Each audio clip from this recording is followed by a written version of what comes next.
I want to share the three things that I do on a morning where my soul is like, hey, we've got all these amazing things that we're going to get to do today. And my flesh is like, maybe not. Maybe we just go back to bed. Maybe we like don't do any of that. So the first thing is that I receive God's grace. I allow myself to have the grace that God has given. Paul talks about this in 1 Corinthians 12, verses 7 through 10, and I'll drop that below. He talks about the fact that our weaknesses are what allow God to make us strong. That God, his strength is made perfect in our shortcomings, in the gap in which is in between us and who we want to be.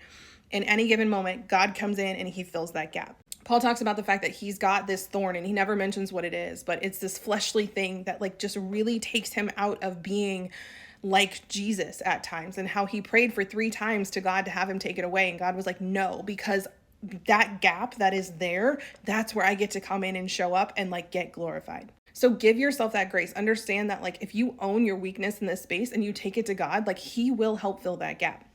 The second thing is to like check your flesh, because sometimes your flesh isn't crying out or like being restless because it's being bad or sinful. Like sometimes you're hungry, sometimes you're tired, sometimes you're thirsty, sometimes you need a hug, sometimes you need a vent session with a friend, sometimes you need to get into prayer, you need quiet time, sometimes you just need a moment of reflection to really sit down and ask yourself, what does my flesh actually need to be the temple, the tabernacle, this divine dwelling place for the Holy Spirit, and for my soul to feel settled inside as well.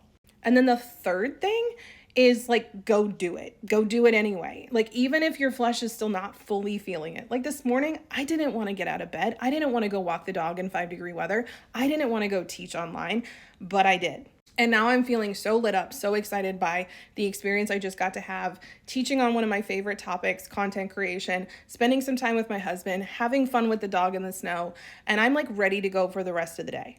This is not how I would have expected I would feel back a couple of hours ago when my flesh was like, we don't wanna, it's dark and it's cold and we're tired. So try these 3 things. Let me know how they go. And if you have any questions around them, drop them here.